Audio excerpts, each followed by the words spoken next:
Hello, good morning everyone, welcome back to my channel. দেখো আমি just ঘুম থেকে উঠেছি আর এই দেখো গ্লোটা দেখতে পাচ্ছ। আমি কিন্তু এখনও স্কিনে কিচ্ছু লাগাইনি। এরকম গ্লো তোমরাও কি করে পেতে পারো সেটা কিন্তু আমি এই ভিডিওতেই জানাবো। পুরো ভিডিওটা কিন্তু দেখো। আর সাবস্ক্রাইব করতে, লাইক করতে, কমেন্ট করতে একদম ভুলো না। তারপরে আমি এরকম একটা এবিসি জুস খাই। এটা কিন্তু অ্যালকালাইন ওয়াটার নয়, এটা এবিসি জুস। তোমরা যদি জানতে চাও এই জুসটা আমি কি করে বানাই, তাহলে আমাকে কমেন্ট করো, নেক্সট ভিডিও আমি এটা নিয়ে চলে আসবো। চলো, এরকম এই এবিসি জুস খেলে কি হয় বলতো, আমার যেহেতু এখন শুট নেই, আমার মুখে না শুটের যে মেকআপ গুলো হয়, মেকআপ করে করে অনেকটা ফেস ড্রাই হয়ে গেছিল, এখন তাও একটু ঠিক হয়েছে।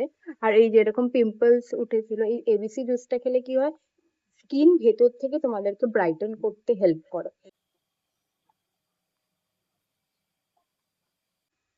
আমি শুধু জুসটা খেয়েছি, এটা যে পাল্পটা হয়, পাল্প আমি ফেলে দিয়েছি, কারণ পাল্প আমি ঠিক খেতে পারি না। তো চায়ের জন্য শুধুমাত্র জুসটাই খেয়েছি। নট ব্যাড, খুবই ভালো। এটা ভালো এর জন্য কারণ এটা তোমার স্কিনকে আরো বেশি গ্লো করে তুলবে। এই যে দেখো, তারা